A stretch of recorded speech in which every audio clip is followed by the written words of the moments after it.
Bien, ces livres sont des boîtes à outils qui sont destinés à des dirigeants d'entreprise, des responsables opérationnels de services, des entrepreneurs. Ils sont conçus comme un mode d'emploi pour entreprendre et tâche surtout à donner à son lecteur une méthodologie de travail, une explication sur tous les concepts à mobiliser autour du management principalement et des théories en sciences de gestion, que ce soit le diagnostic stratégique, étude de marché, planification financière, évaluation de société, etc. Donc on retrouve dans ces trois livres qui sont les clés du business plan, les clés de la création d'entreprise ou les clés de la reprise d'entreprise, de quoi eh bien, utiliser ces trois matières.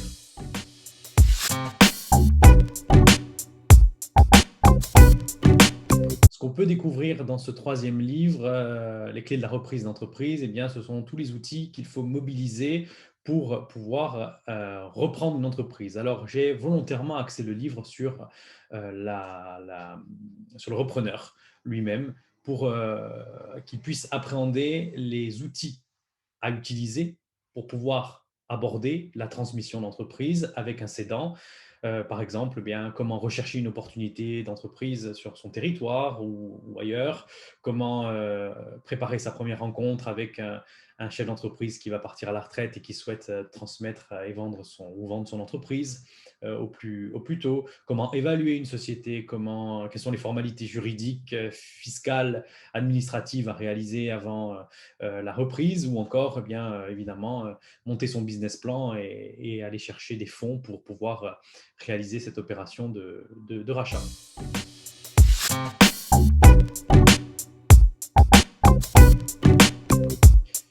Il y a plusieurs intervenants, oui. Par rapport au premier et au deuxième ouvrage, je souhaitais faire appel à des gens qui travaillent, qui sont des profils liés à l'entrepreneuriat, à l'apprentissage de l'entrepreneuriat et qui œuvrent en tant que professionnels. On retrouve en préfacier Jean-Pierre Boissin, qui est le fondateur du pôle pour l'entrepreneuriat, l'innovation et le transfert, le pôle Pépite, pôle étudiant, et qui a implanté donc ces pôles dans les universités qui forment les étudiants tout au long de leur cursus à l'entrepreneuriat. Ils peuvent être en cours et en même temps créer leur entreprise. Ils sont accompagnés par des tuteurs et par des enseignants sur l'intégralité de leur projet.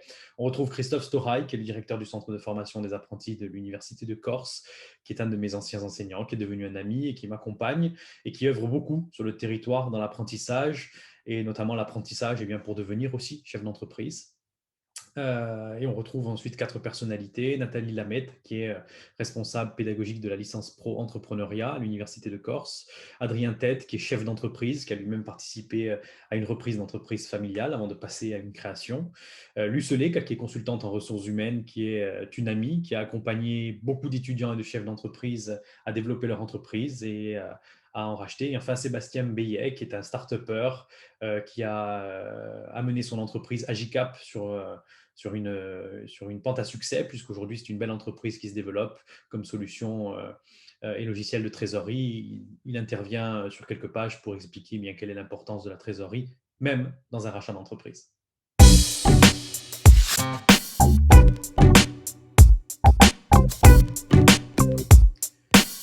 La transmission d'entreprise est un enjeu pour l'ensemble du territoire français. Alors, je peux vous parler principalement de la Corse, puisque c'est chez moi, mais c'est un enjeu pour toutes les régions. Une entreprise qui disparaît, c'est une entreprise dont le savoir-faire se perd, c'est une société qui n'a où il y a une perte d'emploi. C'est une entreprise où il y a un dynamisme commercial et donc une chute d'activité qui s'ensuit principalement pour les milieux ruraux. Hein. À chaque fur et à mesure, bien qu'une entreprise ferme dans des endroits reculés où il y a peu d'activité économique, c'est un drame. C'est un drame en termes d'emploi, en termes de population, puisque les gens ne restent pas dans les villages, etc. et s'en vont. Et premier constat qui a été réalisé, c'est que 25% à peu près des dirigeants ont un peu 60 ans en 2021, ce qui veut dire qu'un quart des entrepreneurs sont prêts à céder leur boîte. Donc, qu'est-ce qui se passe? Ils peuvent mettre leur entreprise en vente et ils cherchent un repreneur. Le problème, c'est que la BPCE recense aujourd'hui à peu près je crois, 25% de chefs d'entreprise qui ne sont pas prêts à trouver preneur. Pourquoi? Parce que la plupart des repreneurs aujourd'hui sont intéressés plutôt par des entreprises de plus de 11 salariés où il y a une forte dimension managériale, une dimension qui intéresse finalement le repreneur plutôt que la petite activité artisanale. Et aujourd'hui, bah, en France, il ne nous échappe pas qu'il y a plus de TPE et PME que de grandes entreprises. Et donc, ça crée quelques problèmes puisque beaucoup de petites entreprises sont à céder et les repreneurs préfèrent de grandes entreprises.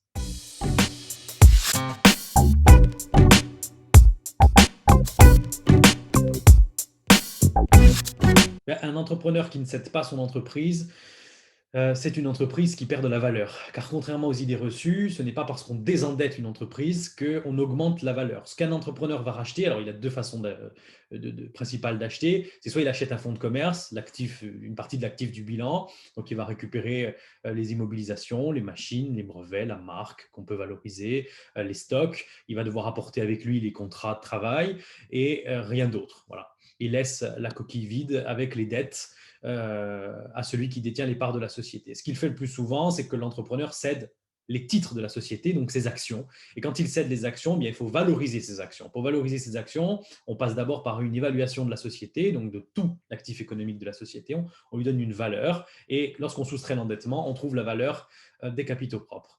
Le problème des chefs d'entreprise qui ne trouvent pas de repreneurs, c'est qu'ils ont tendance à se dire, bon, ben, il va rester 5 ans, 7 ans, je vais arrêter d'investir, je vais donc arrêter de me développer, je vais arrêter d'innover, je vais donc arrêter d'être compétitif et pendant ce temps, je vais profiter de la trésorerie qui me reste et du cash que je génère chaque année pour désendetter l'entreprise. Mais ce faisant, ce n'est pas parce qu'on désendette l'entreprise que l'action prend de la valeur, bien au contraire. Pendant 7 ans, bien super, on a désendetté l'entreprise, mais dans le même temps, on n'a pas innové, on n'a pas été présent sur le marché avec de nouveaux produits, avec de nouvelles perspectives commerciales. Et donc, mécaniquement, bien, la rentabilité économique de l'entreprise a baissé et se traduit par une baisse de la valeur des actions. Donc, une entreprise qui vivote le temps d'être vendue, c'est une entreprise qui perd de la valeur. Et c'est là le grand danger, en tout cas pour le cédant et qui peut faire le bonheur d'un repreneur.